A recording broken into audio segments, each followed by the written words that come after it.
Good evening, everyone, and welcome to the May 20th, 2025 regular planning board meeting. Call the meeting to order. In the spirit of reconciliation, we acknowledge that the land upon which we gather is unceded Mi'kmaq territory. Epequet, Prince Edward Island, Mi'kma'ki is covered by the historic treaties of peace and friendship. We pay our respects to the indigenous Mi'kmaq people who have occupied this island for over 12,000 years, past, present, and future. All right, and we have a motion to approve the agenda. Don't all jump. Okay, yeah. Angela. Okay, and a second, Sean. Any issues with the agenda? Anything to add? Okay, all in favor? Great, we'll move ahead. Any conflict of interest from the board members? Nothing? Okay. So moving on, we need a motion to adopt the minutes of the April 24th, 2025 Planning Board minutes, and they're in your package. So moved by Sean, second by Louis. Any errors, omissions? Anything, comments on those minutes? Hearing nothing, we'll vote for approving the minutes. Aye. Okay. So we will move on.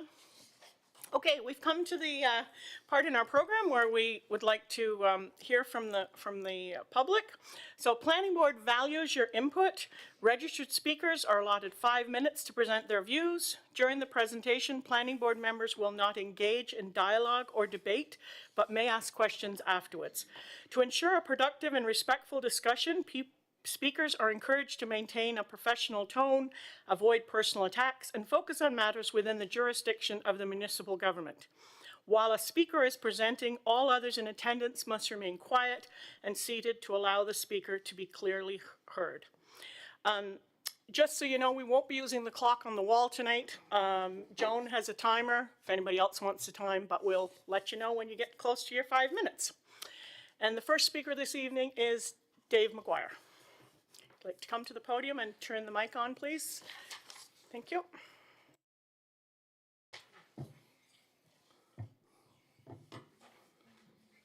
It's on, yeah. Thanks. As said, I'm Dave McGuire. I'm the property owner at 9 Brook Street, which is item 6.1 on the agenda.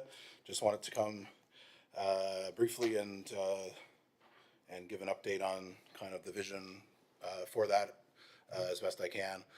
So we have the shipping containers that are kind of form a bit of a barrier around the beer garden at Bogside, and the proposed development you folks have in front of you is to put a patio on top of 2 shipping containers, not too high but too wide, down on the far end, which will give folks a view of the waterfront and marina.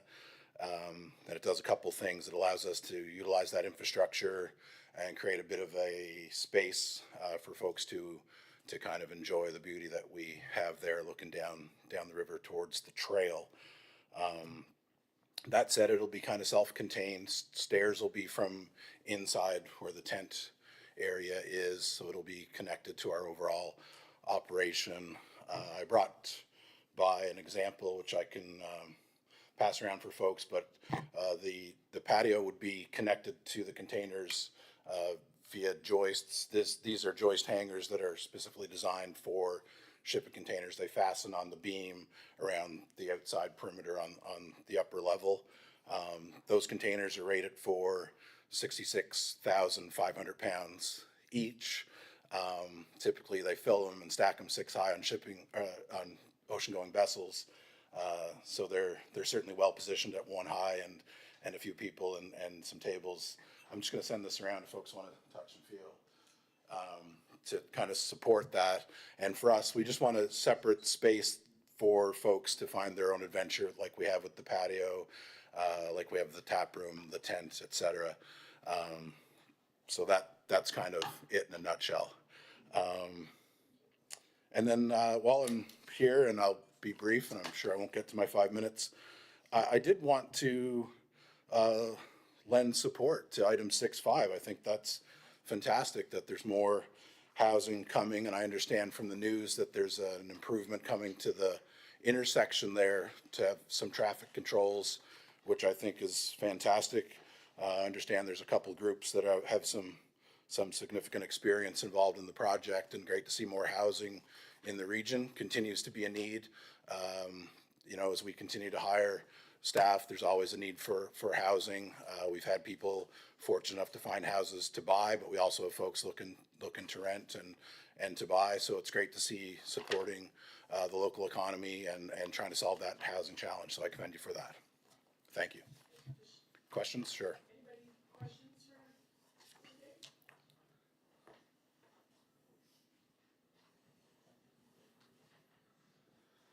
So I have just a quick question for Yes. you. And I know it's not under our jurisdiction, but I did have somebody approach me and say, what happens with stairs and people carrying alcohol? So are you serving alcohol upstairs, or are people taking their own, or? It'll be like the rest of the property. Service pick model will up be, and- yeah, Okay, serve your own. We'll be getting some engineered stairs. Our plans to get some of those nice, safe, and we're thinking probably aluminum construction so that weather's not an issue, and they'll have that that catch on the tread itself and won't be affected by moisture. Of course, we'll have railings. We'll do a 42-inch high railing all the way around with a nice top on it, so folks can sit in stools and admire the view as well. But no, we won't be serving. We don't anticipate it's going to be a high volume drinking thing. We are family friendly, and with that and lawn games, we see some patrons that would like maybe just to get up where it's maybe a little bit quieter and enjoy the view and have some food or what have you. Never say never on the service model, but at this stage I don't foresee it, because it would create a disparate situation in the facility. And you know, to be perfectly frank, it's really we're really happy with our service model currently, and we probably wouldn't mess with it. so it would be safe to say that your liquor license controls those things rather than the municipality? Absolutely. Yeah. Okay. Yeah. That's, yep, we're for sure. good. I just said I'd ask the question, I did, so that's 100%. great. Yeah. Yeah, anybody, anything else? Okay, thank Thank you. you for your time. All right. So our next speaker is Randy Mitchell.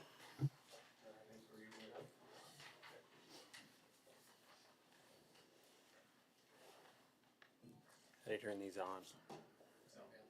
Oh, it's good? Okay. Okay, hello everyone, I'm Randy Mitchell, co-owner of Anchor Construction Group, and I'm just addressing the development on Robertson Road. It'd be 6.5.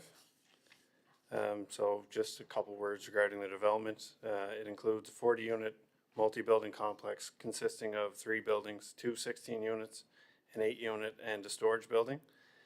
The units will be a mix of 2 and 3 bedrooms in a stacked townhouse style. So the design was based on feedback from the community here and maybe from a chair. And it was also at the request of the King Square Housing, who's going to be the ultimate end owner here. So 40% of these units are going to be 3-bedroom. We find that this location is favorable for the tenants due to its proximity to major amenities such as food, gas, grocery stores, and recreation facilities. So this development aims to support the residential growth we're seeing in the area, and we think it aligns with the town's plans with the active transportation trail and the extension in Brunel, the services going that way. Speaking on the application of the project, Anchor Construction is the applicant. Currently, Acre Development owns the property, but upon completion, King Square Housing Cooperative is going to be the owner. They're a nonprofit housing association that provides affordable housing across the island. They currently manage an inventory of around 300 units, so it should give a good level of confidence that these guys are going to run this facility properly. So we're designing to provide high quality affordable housing options for this growing community.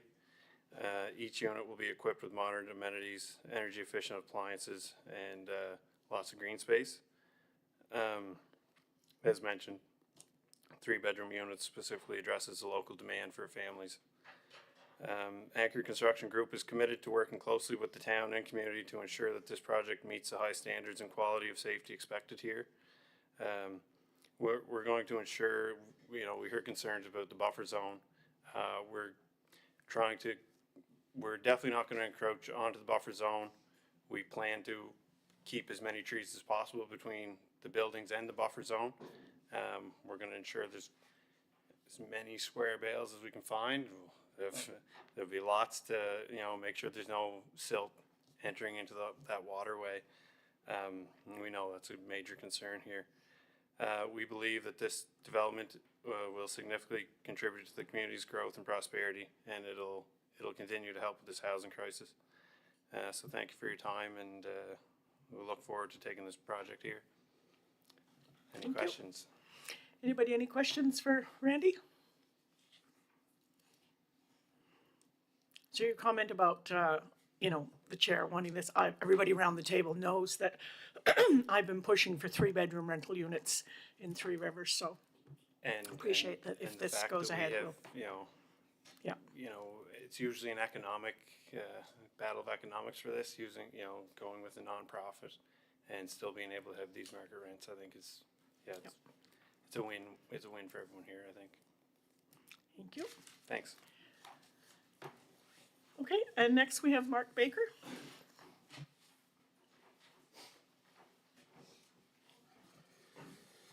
Good evening, everyone. My name is Mark Baker, and I live in Brudenell. And I just want to speak also to agenda item 6.5, but specifically to the property itself, PID 199026.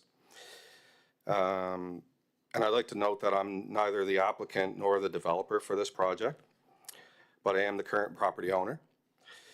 And as the current owner, I felt an obligation to speak regarding specific facts on the property and address concerns. It's been brought to my attention that there was some concerns put forward at the last meeting where the agenda item was taken off the agenda. But more importantly, I guess I want to make sure that we prevent any misinformation, misinterpretation, or false narratives regarding the property. And so I'll just outline a brief summary here, if I may, and give a little bit of a history. The property is not, nor has it ever been, a contaminated site. There is a registry of contaminated sites issued by the Department of Environment. This property is not, nor has it ever been, on that list or identified by the department as such or referred to as such. There was, however, a concern back as a result of across the road on the A. McDonald Highway groundwater impact. And subsequently monitoring wells were strategically placed on the property. The wells were sampled and monitored for at least 2 decades. And in 2019, it was determined that no further monitoring was necessary. Ironically, at the same time, I was inquiring about the property and was a potential incoming purchaser. In dealing directly with the current property owners at the time, as well as an engineering consulting firm and the Department of Environment, it was determined that monitoring wells were ordered to be decommissioned. And as the incoming property owner, working closely with those folks, we established a restriction as a precautionary measure for the current and future ownership. And that restrictive area that was determined, I think, was also already pointed out on a map that was presented at the prior meeting, was generously larger than it needed to be as a precaution, and it was attached to the deed for public record as an indenture. I also believe the indenture was read at the last meeting, and a comment was made that it speaks for itself, and it certainly does. It's simply a well exclusion zone for potable wells. In other words, let's not drill a potable well in this area, again, as a precaution. So an inch outside this zone, or frankly anywhere else on the property, a well for drinking water, a potable well is fine. And I think that about sums it up. I just wanted to make sure those distinctions were made, just so everybody has the appropriate information. And I appreciate the opportunity to present these facts. However, the details, I guess, as they relate to this application are somewhat redundant, as it's my understanding that this project is proposed with municipal water and sewer. And that's all I have. Anybody have any questions for me? Sean?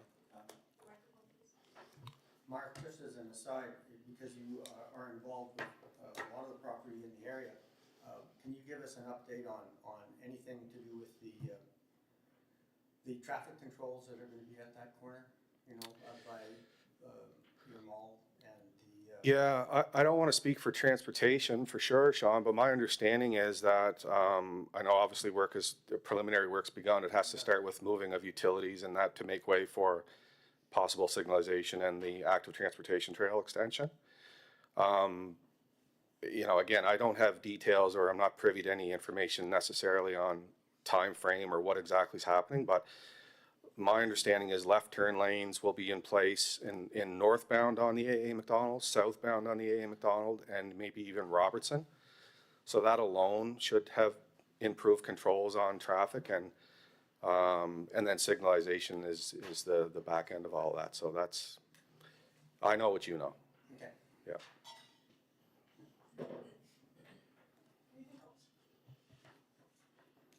Coming to clarify that tonight. Thank you.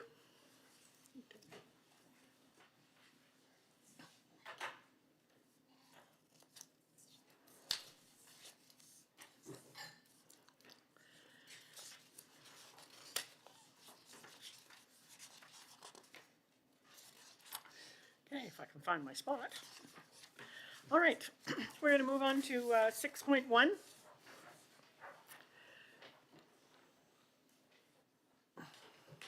This is a development application 49.25 at 9 Brook Street, PID 199620, the siting of a 20 by 40 foot elevated deck at Bogside. So the key planning issues associated with this proposal are considered to be the siting and the visual impact of the proposed deck, the official plan policies concerning economic development, the development bylaw criteria concerning the accessory structures.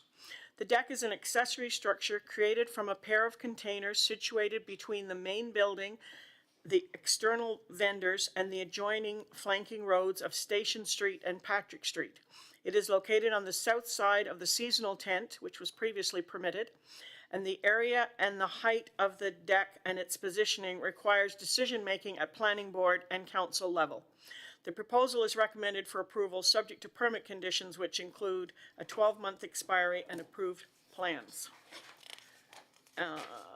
Therefore, the planning officer recommends that planning board recommend to mayor and council to approve the siting of a 20 by 40 foot, so 800 square foot deck at Bogside, 9 Brook Street, Montague, PID 199620, with conditions: 1, the decking including the supporting container structure and access stairwell shall be finished in a color and time scale to be agreed by the development officer. 2, approved plans and the completed application form, site plan and visual renderings dated April 15th, 2025, and the additional images submitted May 13th, 2025.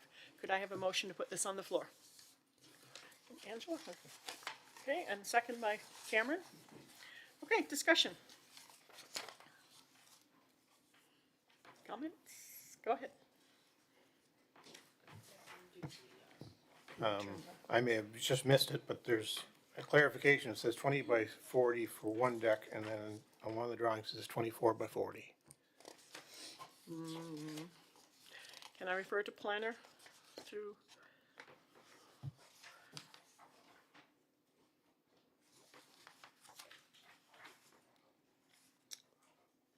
You would be correct, page, whatever page that is. Lee? Thank you, Chair. I'm looking at the yellow plan, if you will, the yellow site plan. We've got 20 by 40 marked on there, and we've got 20 by 40 marked on the patio plan, the hand-drawn one. I can see some renderings off the software, which I believe is the Simpson strong tie software that's been used. So there might be a discrepancy within the software itself, but it's a standard container size. We can't make them any bigger than they are. So it'd be 20 by 40 to make up the 800 square feet. Thank you. Do you need anything more, Cameron? Okay. Anybody else? Yep. That You're one? on. So it's just going on top of the containers. There's Yes. no overhang, No. like coming out so that people, like, do you know what I mean? Where there would be an area where you could walk underneath. Can I refer to? I believe you mean a sort of a cantilevered structure which would overhang and be supported. It's not. It's purely on the footprint of the containers themselves.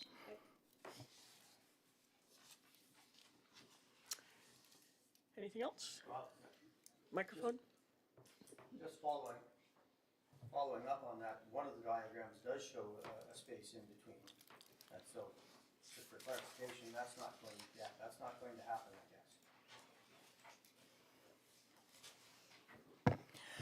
guess. To make up the 800 square feet, you'd have to have the containers sandwiched together.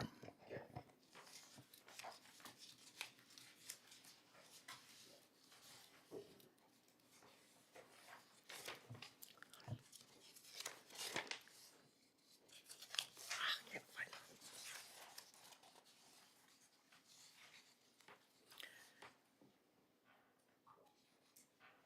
So the motion is for a 20-foot by 40-foot, so an 800 square foot deck. Yeah. Okay, we ready for the question? All in favor? Aye. Opposed? Okay. All in favor, we'll move that ahead to council. Okay, 6.2 is for development application 62.25, 20 McKenna Drive, Brudenell, the sighting of a recreational vehicle for 120 days. The key planning issues associated with this proposal are considered to be sewage disposal arrangements during the temporary sighting of a recreational vehicle, the impact on adjoining properties, and the removal of structures.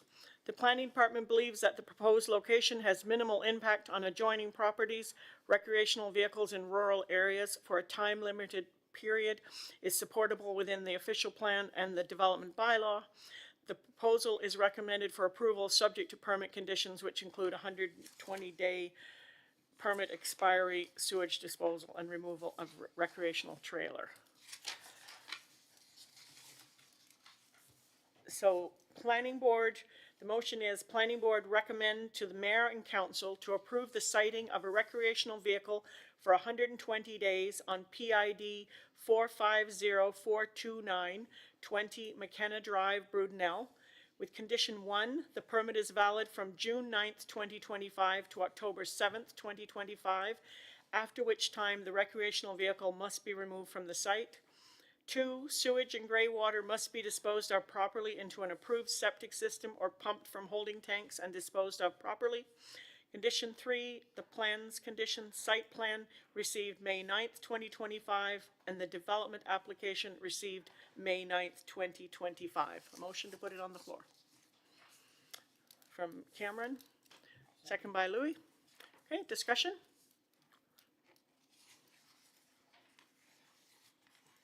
Go ahead.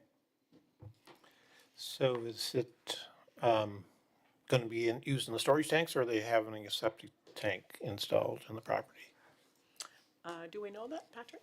I can speak to that, Chair. So the individual is just going to be pumping the tanks from the camper. No septic tank will be installed. And what about water? They've got a well, or I think they'll just be taking in they're water. just taking in whatever? Okay. Anything else? Angela, you look puzzled. I just wouldn't want to be pumping my septic all the time and hauling in water, but each his own. Anything further? Okay, we'll ask the question. If you're gonna move this ahead to council, all in favor? Okay, we'll move it ahead to council.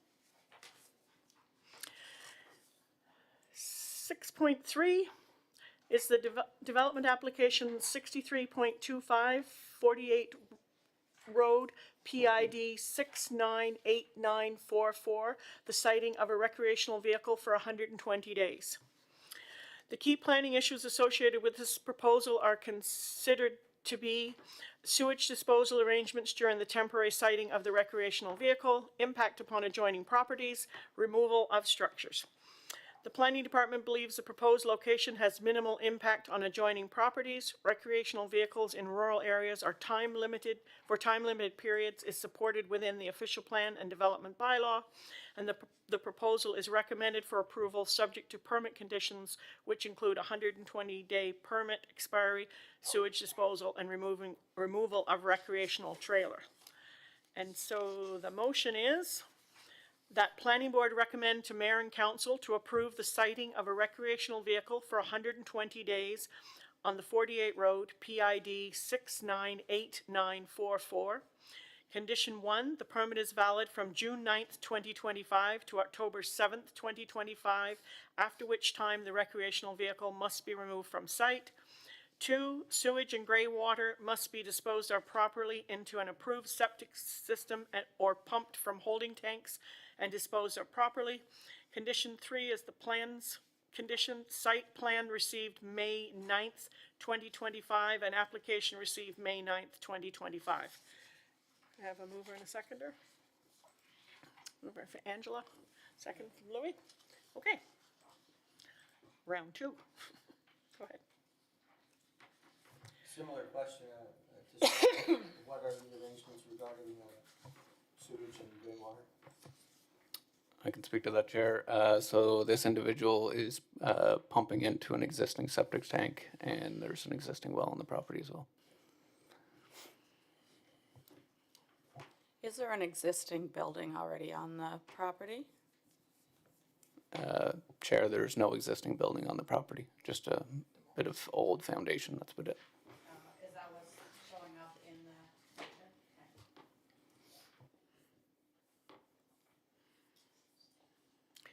Any other questions, comments? Okay, and all in favor of moving this ahead to council? Aye. Okay, we will move that ahead. Okay.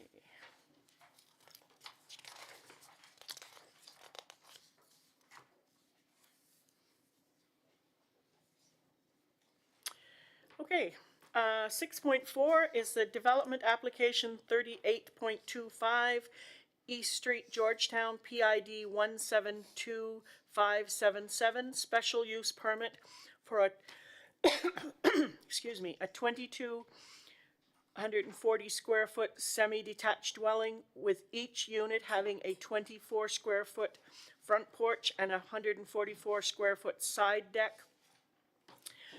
The key planning issues associated with this proposal are considered to be the official plan policies concerning housing development and compliance with the development bylaw. Each unit of the proposed development will have a 3-bedroom layout, approximately 1,120 square feet in size, with a 24 square foot front porch and 144 square foot side deck. The semi-detached dwelling will fit in with the character of the area. Along East Street has a mix of single-family dwellings and semi-detached dwellings consistently 1 to 2 stories. By offering diverse housing types and tenures, the development can cater to a varied demographic. The proposal is recommended for approval subject to permit conditions, which include 12-month permit expiry, revisions, silt control, and approved plans.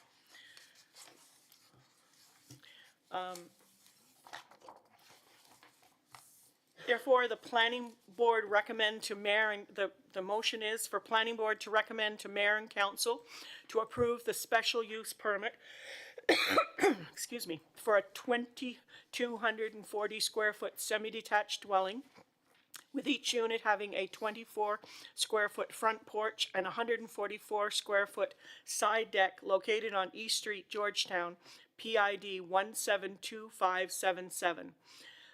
Condition 1, the permit is valid for 12 months from the date of issue. Condition 2, any proposed changes or revisions to the approved plans must be submitted to the development officer for approval. Condition 3, prior to the construction and prior to the establishment of a lawn, silt controls in the form of numerous straw bale filters shall be in the drainage routes. Condition 4, the following constitutes the approved plan. The development permit application dated April 1st, 2025. The site plan dated March 18th, 2025. Drawings A1, A2, A3, A4, A5, A6, A7, received April 1st, 2025, and the drainage plan dated May 12th, 2025. I have a mover and a seconder, please. Okay, moved by Louis, second by Cameron. Discussion.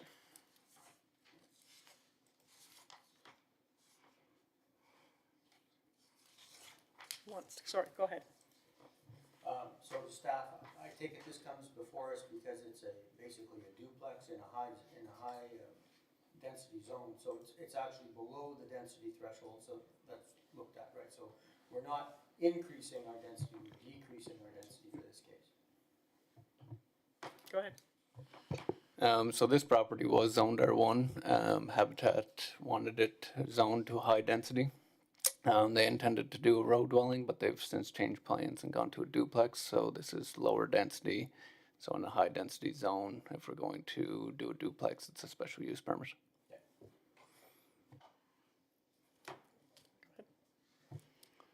So does Habitat own the whole sector, but they're only building on half of it right now? Okay.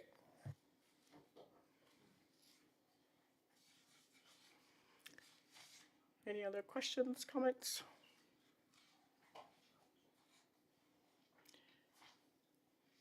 Okay. So in favor of moving this ahead to council? Okay. All right, we'll move that ahead to council. And I'm kind of excited about that. I think it's great to have more Habitat houses.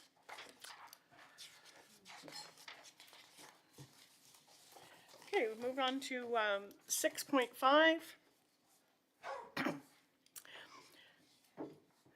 Development application 46.25, Robertson Road, Brudenell, PID 199026. A two-story, 40-unit residential development comprised of two 16-unit dwellings and one 8-unit dwelling, together with the associated landscaping, refuge area, 600 square foot storage building, parking, and drainage works. The application concerns the erection of a two-story, 40-unit residential development comprised of two 16-unit buildings and one 8-unit building, together with the associated landscaping, refuge areas, 600 square foot storage building, parking, and drainage works at Robertson Road, Brudenell, PID 199026. The key planning issues associated with this proposal are a higher density residential development and housing need, the official plan policies concerning housing development, compliance with the development bylaw, housing in the mixed-use zone. The proposed multi-unit residential development located on a parcel zone for mixed use demonstrates a strategic approach to the sustainable land use and housing delivery. The proposal, arranged around three multi-unit buildings, emphasizes the compatibility with its surroundings and the connectivity to the urban settlement area while delivering 40 units. It is considered to align with the policies outlined in the official plan, which promotes higher densities and sustainable development in the urban settlement areas, together with the detailed criteria in the development bylaw that control mixed-use development. The proposal is recommended for approval subject to the permit conditions, which include a 12-month permit expiry, revisions, drainage and erosion controls, access and entry permit, utilities master plan, a buffer zone, landscaping plan, and approved plans. And so the motion is that planning board recommend to mayor and council to approve the proposed two-story, 40-unit residential development comprised of two 16-unit buildings and a one 8-unit building, together with associated landscaping, refuge area, 600 square foot storage building, parking and drainage works at Robertson Road, Brudenell, PID 199026. The permit is valid for 12 months from the date of issue. 2, any proposed changes or revisions for the approved plans must be submitted to the development officer for approval. 3, prior to construction, a drainage and an erosion control plan prepared by a relevant professional shall be submitted to the development officer for approval. The plan shall include all locations of all silt fencing, silt dams, sediment traps, and all other proposed means of erosion controls marked on an appropriate plan. 4, the applicant is required to obtain an entrance and culvert permit from the Department of Transportation, Infrastructure and Energy. 5, a master servicing plan shall be provided to the Montague Water and Sewer Collection and Treatment Corporation for review and approval prior to the commencement of the development. 6, the applicant is required to consult with the Department of the Environment, Energy, and Climate Action to confirm the final location of the buffer zone prior to any site work. 7, a landscaping plan showing the proposed fencing together with the retained natural features, trees and vegetation, shall be submitted to the development officer for approval prior to any site clearance. And 8, the following constitutes the approved plans. Development permit application forms dated April 15th, 2025. A100 main floor plan submitted the 13th of May, 2025. A101 second floor plan submitted the 13th of May, 2025. A200 16-unit exterior elevation submitted the 13th of May, 2025. A300 16-unit building section submitted the 13th of May, 2025. C100 site plan dated the 12th of May, 2025. Storage shed dated 15th of April, 2025. Stormwater assessment dated the 4th of April, 2025. A200 8-unit exterior elevation submitted the 15th of April, 2025. C200 building elevations, construction section details, submitted the 15th of April, 2025. C101, building elevations, the construction section details, submitted April 15th, 2025. I have a mover and a second to put it on the floor, please. Moved by Cameron, seconded by Louis, and discussion.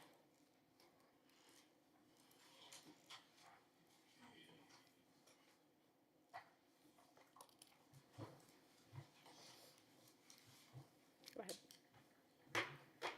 My concerns are all around transportation, over which we have very little control. It's hard enough to get out on Robertson Road as it is. This is going to cause, not only in the construction phase, but also once construction is completed, a lot of issues around, access and egress to Robertson Road. I'm not sure we have all the answers to that, and I know that highway going through the center of Montague is a provincial jurisdiction. So I guess we have to put our faith that the province knows what they're doing. But it's going to be a mess for a while. Do we have information about that? Okay. Can either Lee or Patrick talk about what you know about the transportation plans? Thank you, Chair. I think it was said best when you know as much as I do, and that often is the way when dealing with other authorities. Now, we know there are some improvements going on at that junction.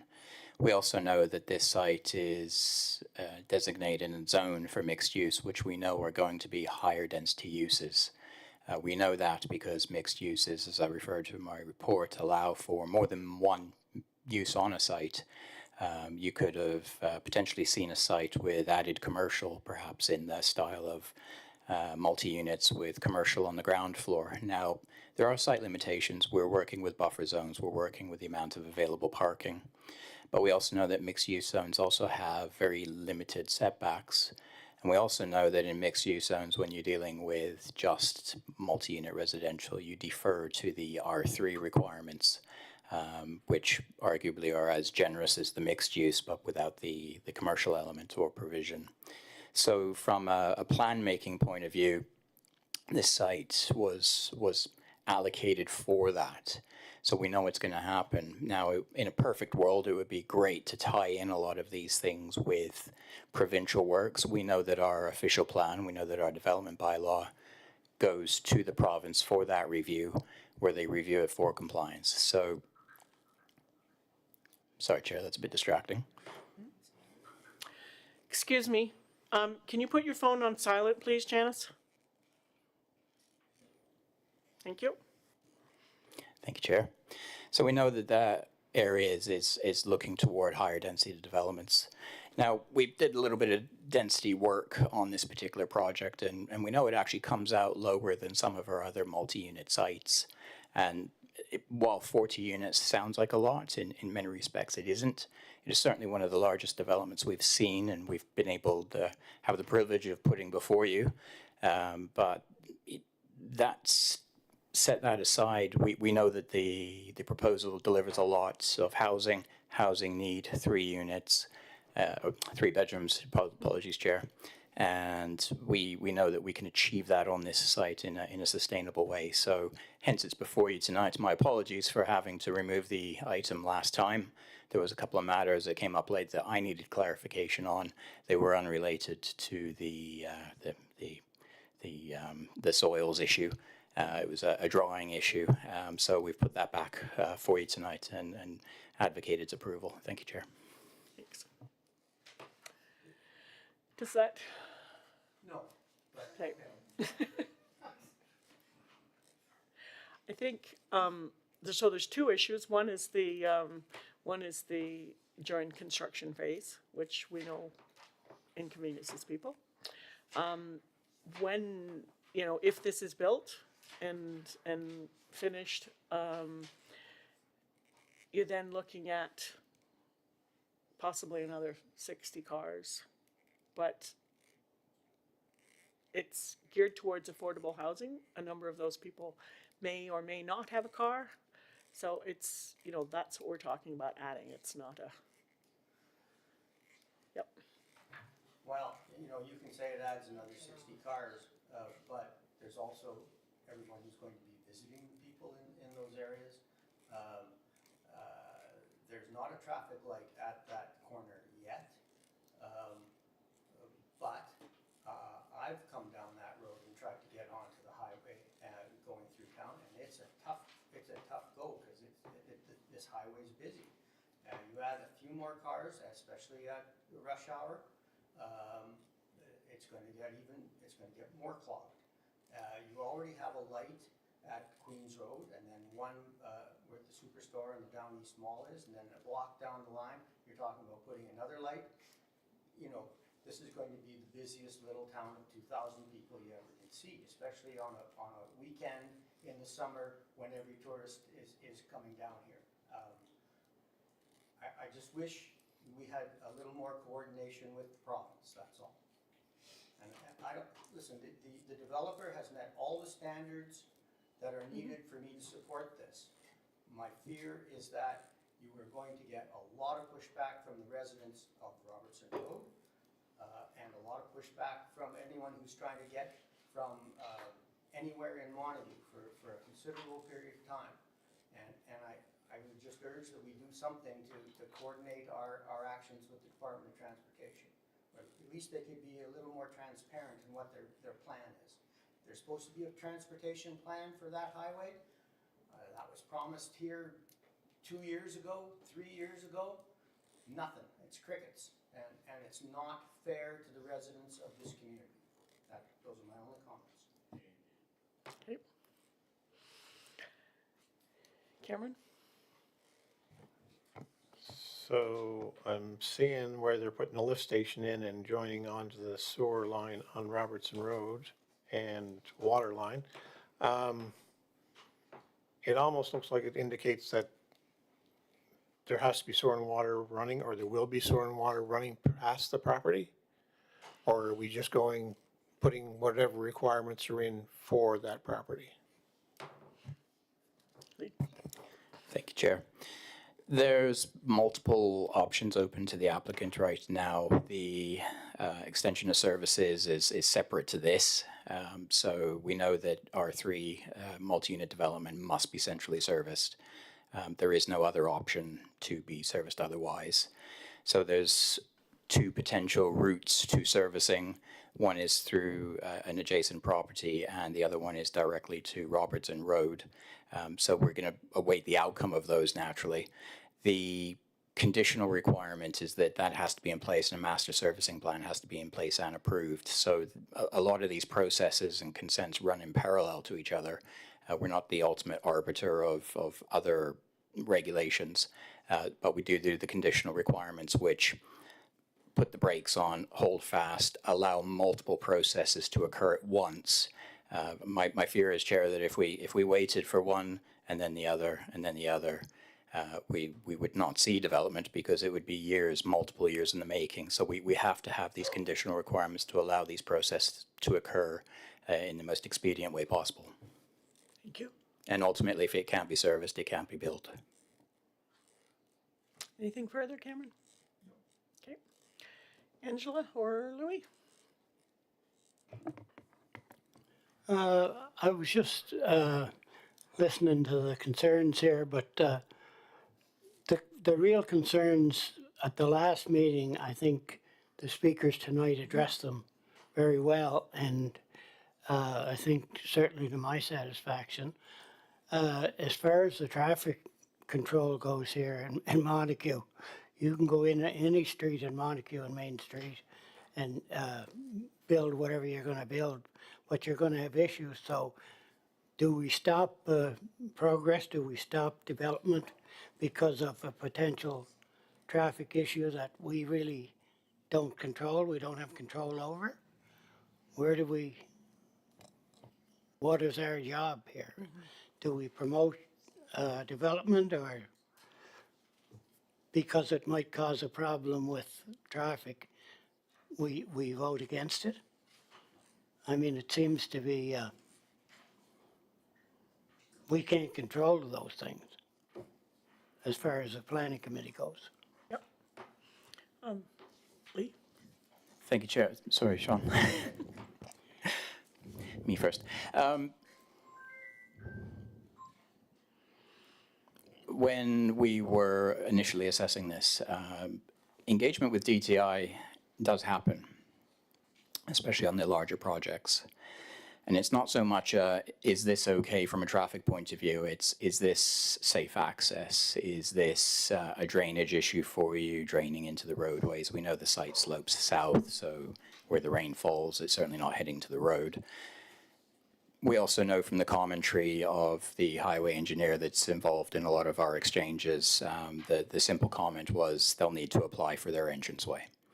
So they had sights of the development, they knew the level of development, they knew where the entrance was going, they knew the layout of the site. You can capture quite a lot from that simple plan. And that was very, very early days. And the commentary we got back is a permit is required for the access, but certainly not any negative commentary in terms of my roads can't handle this, or this is going to cause an issue. The opportunity was there to say that, and that wasn't said. So I think we can gather a lot from that. Is that you okay, Louis? Yeah. Sean? So my comment following Louis is I agree completely with Louis. I mean, we can't stop the development. The developer has a right to develop if he meets the standards of our bylaw, which he has.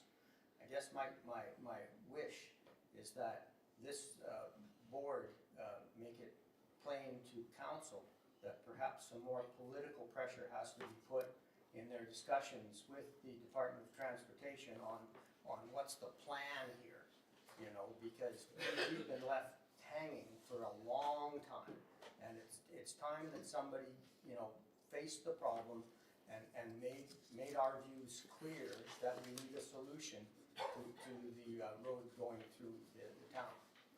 That's all. Okay.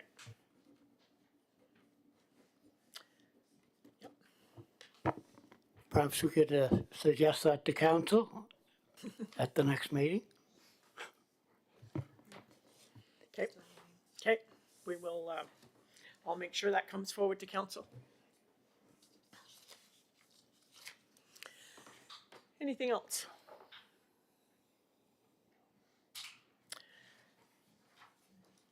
So are we in favor of, call for a vote on, in favor of moving this forward to council? All in favor? Okay, so we will move that forward to council. Okay, 7.1, I'm gonna turn the floor over to Lee to talk about the 2024 Planning Stats and Insights Report. Thank you, Lee. Thank you, Chair. I won't be long. Half hour max. Okay, so we done, as promised, a big annual end of year review. And 2024 was a great year for us. Unprecedented amount of proposals come through, 248. As you see, we processed an incredible amount and diversity of applications, from housing to subdivisions to simple ground-mounted solar. And I think it's a real message that says people want to develop in Three Rivers, that, you know, we're a growing town, and that's seen, and it's coming through evidence-based within the application processes. We know it's a 24% increase over 2023. And what really stands out, and as I mentioned to Council Chair, which was 90% of those were processed at desk level. Now that means Planning Board that you saw 10% of the workload. So if tonight feels busy, if we were to bring everything to you, every single application for every shed, fence, house, you'd be looking at over 20 a night.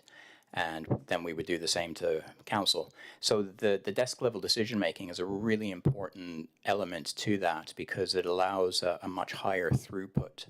We know if you actually look at the scheduled meetings and the differences between them, there's quite a few weeks apart on those. So it could really impact growth if we had a system where everything came before you.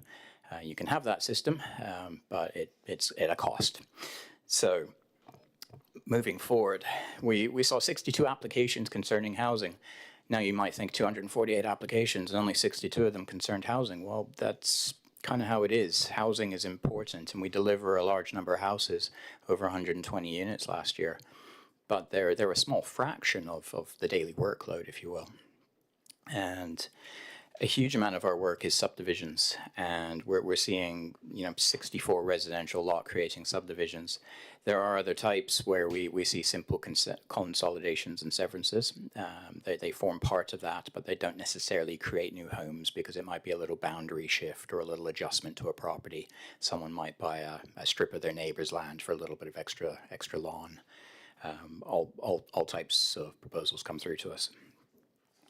So one thing that's really standing out is, and it sort of harks back, Sean, I think you've mentioned it a few times about rural development and, what kind of land are we taking up, and, what is it being used for?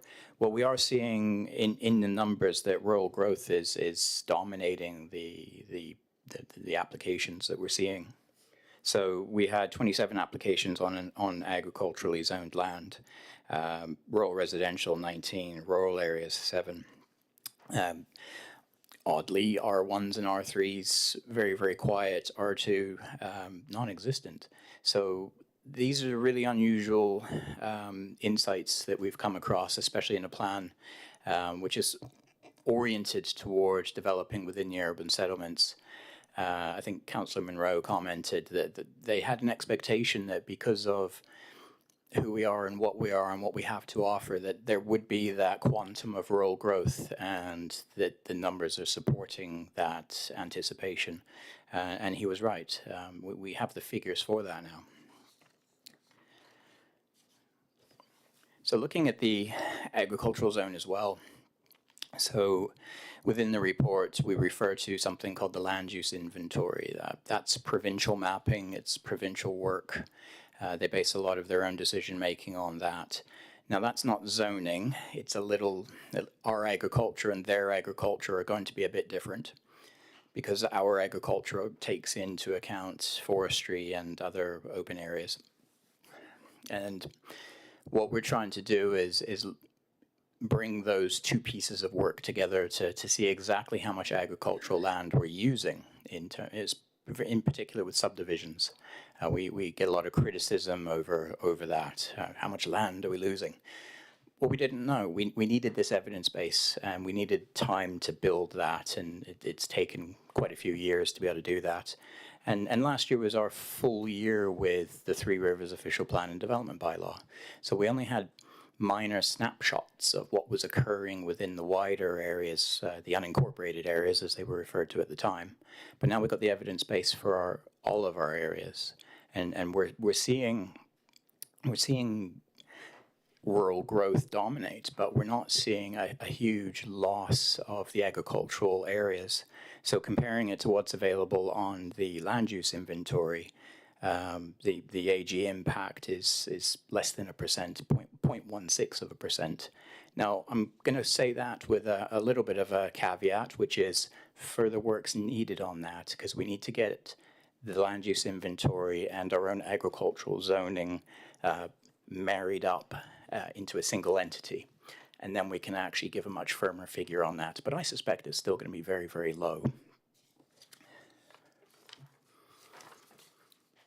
One thing I didn't really cover in the appeal, Chair, and I mentioned this at Council, and apologies, Planning Board, I had hoped to give you this report before Council. It's just the way it fell. It's the planning appeals. Now, we had an application in 2023, which is why I didn't specifically mention it. It was the multi-unit building down on School Street. We successfully defended that in 2024. It was early 2024.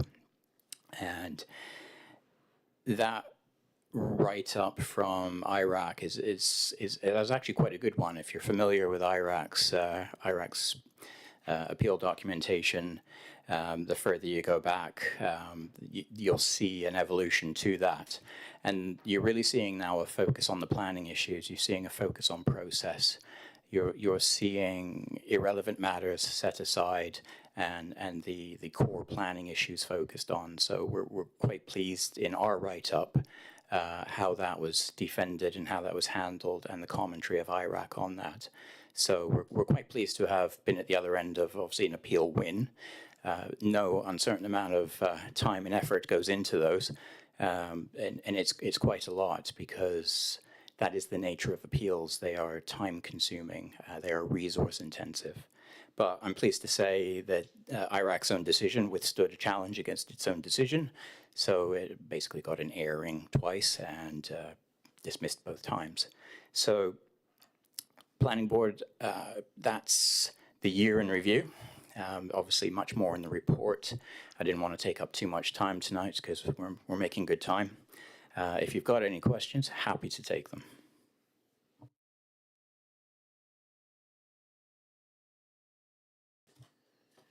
So can you give me an approximate cost of what that appeal was?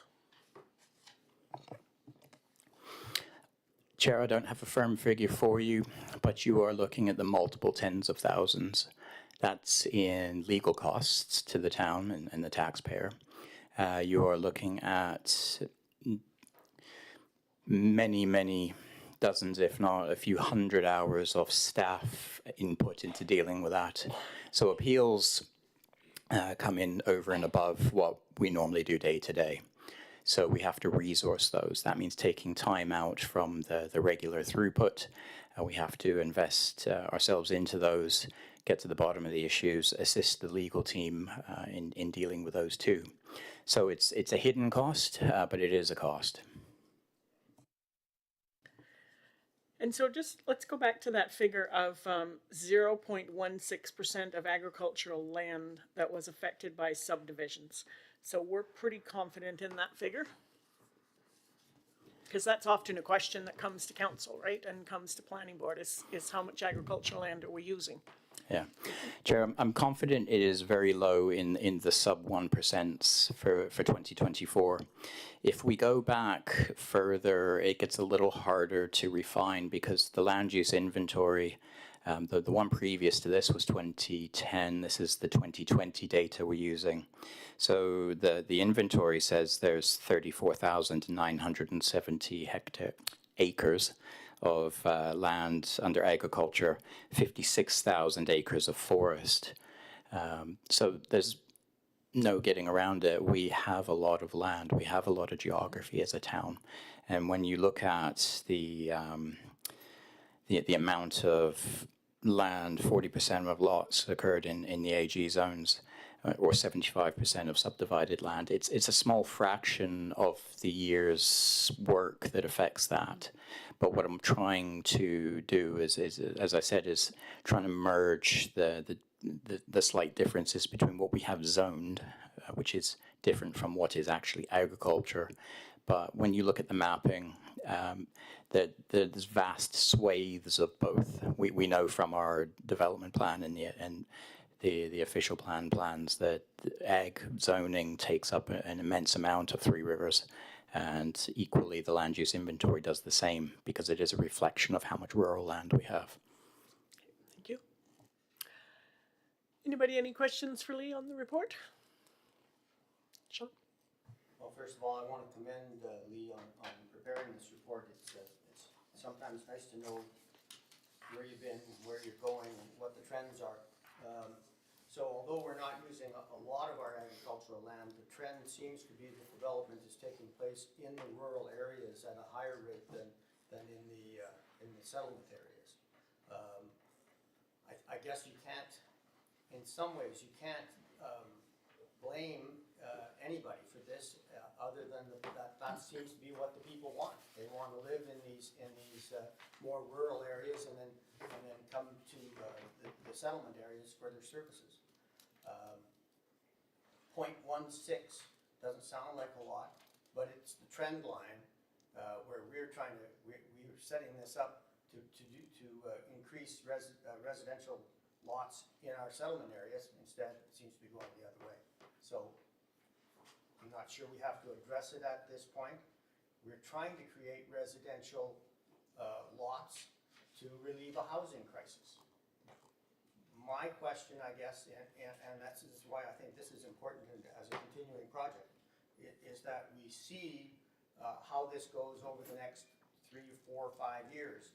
If the trend continues, and whether or not we create enough housing so that we can at some point say there's a balance, and then maybe address what we do to keep that in balance. So our goals are to move it into the settlement areas. It's not going that way. Mm-hmm. So kudos. Thank you, Chair. Thank you, Sean. For those who served on the previous planning board, I know there are 2 of you in here now. You know that we as staff, and it was a staff effort. There's no heroes here. It's a staff effort. You know that we can only speak at once, though, and I know Pat's spoken a lot tonight. But the important thing is we committed to monitoring the impact of the ag development, because one of the key things that cropped up in the original November draft of the documents was the limit on subdivisions on agricultural zoned properties, and that was 2.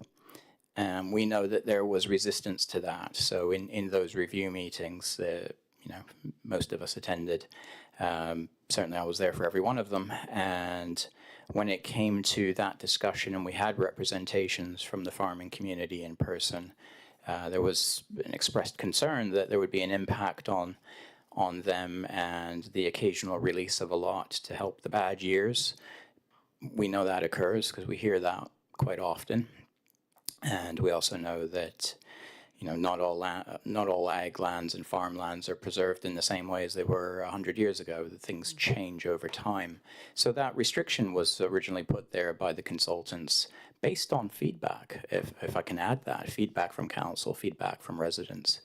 But then at crunch time, when we were reviewing that, or when planning board was there, it was decided to wind that back, but with the staff commitment that we would monitor that.